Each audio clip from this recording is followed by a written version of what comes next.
there's a backlog. I mean, the amount of junk that has been turned in for sale has been huge, and it has backlogged the refiners.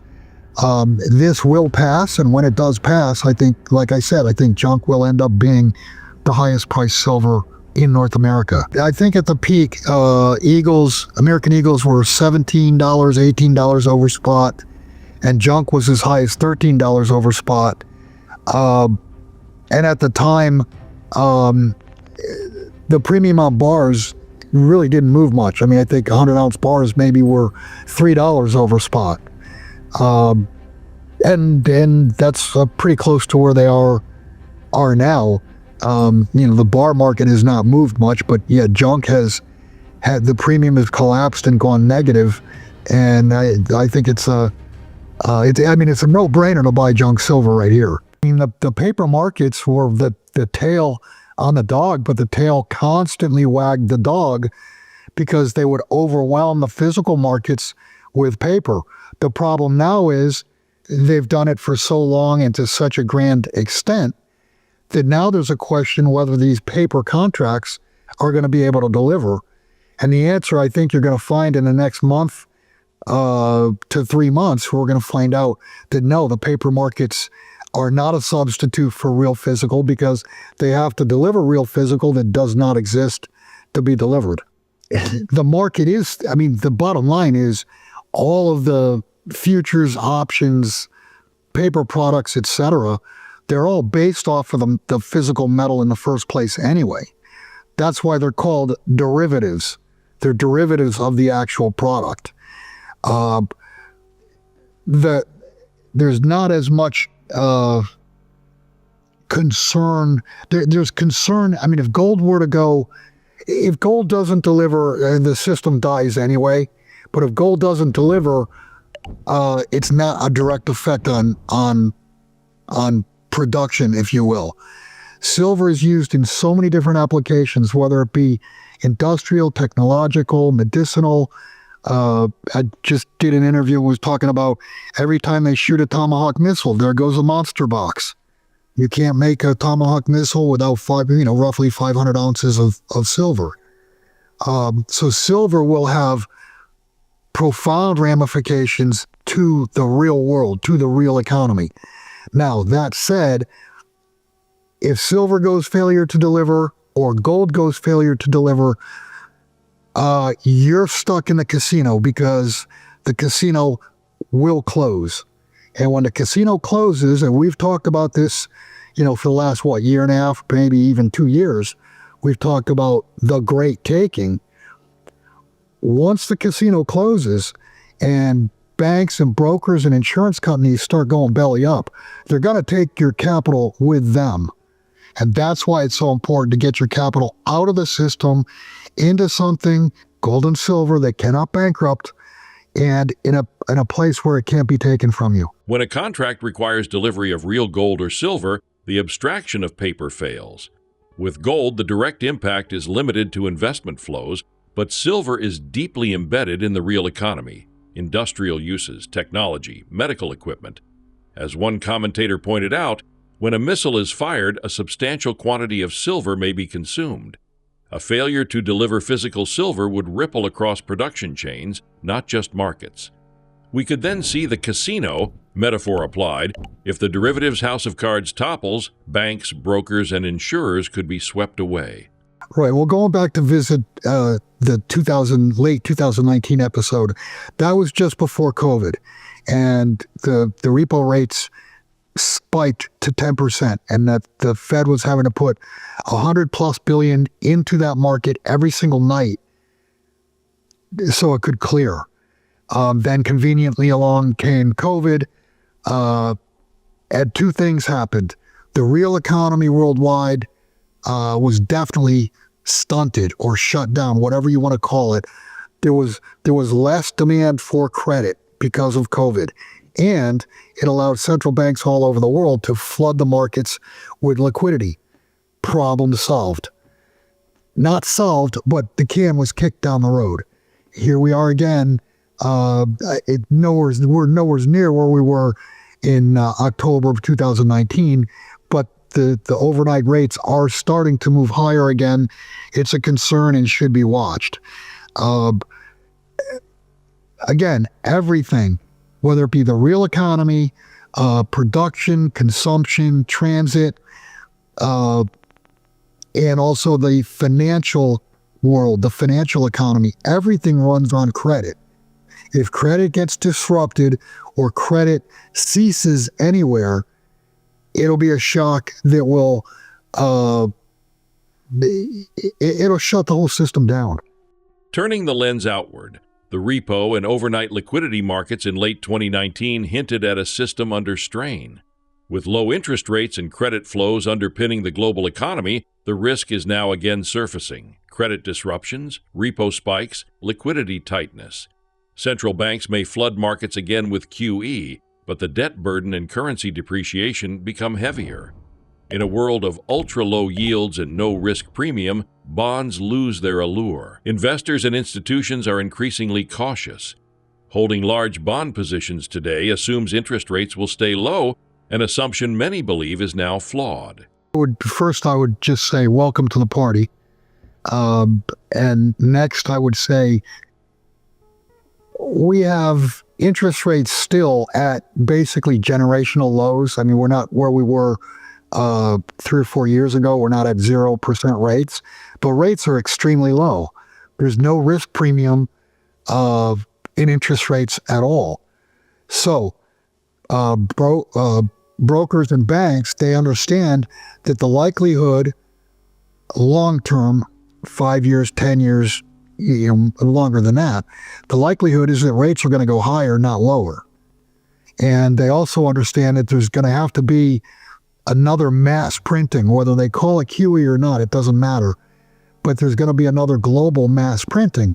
And the problem with that is that debases the currencies, and that lowers the value of the unbacked currencies. If the values are lower, then you got to give more of dollars or euros or yen or whatever for that same ounce of gold or the same ounce of silver. So I think they're looking at it pragmatically and saying, yeah, the day of buying and holding bonds is over, and that's why they're recommending half of that bond position be liquidated and put into gold. The only problem with that is if everybody did that, you'd have gold at probably, who knows, $2 million an ounce. Just, pick a number, but it's going to be super, super high. With debt piling up, currencies unbacked, and central banks buying, precious metals become a hedge of last resort. When money printing accelerates and currencies weaken, you need more dollars, euros, or yen to buy an ounce of gold or silver. The logic is stark. Buying and holding bonds without yield in this environment may no longer make sense. Some industry voices suggest shifting a portion of bond exposure into gold. The problem: if everyone did that, gold's price could skyrocket. But even before that extreme, the structural incentive to own physical metal is intensifying. There's always some risk. I think the risk will be greater as the prices go higher. And I would simply say, either call me or call you. We clear our business through Miles Franklin, and Miles Franklin's been in business over 30 years and never had, they have never delivered a counterfeit coin, as far as I know, has never delivered one counterfeit coin to a customer. And if it was done, it was rectified. But understand that if you go through a reputable broker, their business is done. If they send you a counterfeit gold eagle or gold bar or silver or whatever, if they send counterfeit to you, their business is done, because then their reputation, their word is broken. So I would just say, and do understand that any time metal is shipped out, it's done 100% under camera, and the coins that they receive, other than coins directly from the U.S. Mint, it's my understanding that all coins are assayed and proven to be real when they come in before they go back out. So if you use a reputable dealer, use us, Miles Franklin, you're going to get the real deal. Owning metal is only half the battle. Ensuring authenticity and delivery is equally important. Choosing a reputable dealer matters. Dealers must avoid counterfeit coins, ensure authenticity, guarantee storage, and transparent shipping procedures. When you buy and you assume the metal is real and physical, the dealer's reputation is your safeguard. In the event of a system shutdown, or if paper contracts fail, having metal that is correctly stored, insured and verifiable becomes vital. This is no longer just speculation, it's an insurance policy against system risk. Well, I mean, the payback in gold is obviously greater than the payback in silver. So gold is going to be the target. And I would say either generic rounds or bars are going to be the easiest to, they'll be the easiest to counterfeit. I mean, it's more difficult to counterfeit an elaborate coin. But yeah, they can be counterfeited. And that brings me to a topic I want to talk about.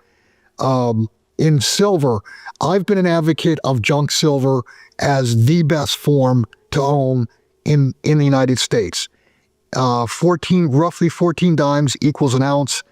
So you've got 14 transactions. It's the smallest denomination. It's U.S. Mint lineage. It really can't be counterfeited because it's got to show scruffiness. I mean, these were in people's pockets. And we've got an anomaly going on right now where if you're looking to sell junk silver, you're looking at $3.50, $4 under spot. And if you're looking to buy junk silver, you can buy it at spot, maybe 50 cents over spot. It's the cheapest form that you can buy right now. So if you're buying silver, you definitely want to buy junk silver. It's the cheapest and it's the best. And if you're worried because the bid is below spot, and it's well below spot, pretty much everything else is very close to spot, or even eagles are above spot. Understand what has happened. We finally got back to this $50 level, and we stayed here. We've been here for, call it a month, but we're approaching it, and literally, I'm not going to say the only form or the only way to buy silver in the late 1970s, early 1980s was junk, but that was by far and away the primary form of silver to buy. So what you've seen over the last few months is that many of these people who have held on for 40 plus years have turned seller. And the dealers and the wholesalers got overwhelmed with the selling. So what did they do? They lowered the price. And if they're, call it $4 under spot, that's 8% below spot. And what they're doing is they're sending those coins into refiners to melt them down. And they pick up that 8% is what they're doing. Now, that said, this is a short-term event because the supply is already, the supply of junk being sold is already starting to dry up. And when it does dry up and prices start to normalize, guess what? There's way less junk available that still exists because it's been melted down. And I'm gonna say right here that I think when all is said and done, junk silver is going to become the most expensive form of silver in the United States, even priced higher than eagles. And I say this because I believe the supply is being destroyed on a daily basis. It's being melted down. Silver occupies an unusual niche, part precious metal, part industrial commodity. It faces higher upside, but also higher risk. While gold remains the safe haven anchor, silver's industrial demand, solar panels, electronics, medicine, gives it additional leverage, but also greater vulnerability to slowdowns. In the U.S., junk silver, older coinage with intrinsic silver content, has been advocated as a cost-efficient form of private metal ownership. Smaller denominations, historical lineage, harder to counterfeit. With premiums compressed now, some argue this may be the most strategic entry point. But scarcity and melt risk suggest that at the peak, junk silver may become the most expensive form of silver. There's a backlog. I mean, the amount of junk that has been turned in for sale has been huge, and it has backlogged the refiners. This will pass, and when it does pass, I think, like I said, I think junk will end up being the highest priced silver in North America. I think at the peak, American Eagles were $17, $18 over spot, and junk was as high as $13 over spot. And at the time, the premium on bars really didn't move much. I mean, I think 100-ounce bars maybe were $3 over spot.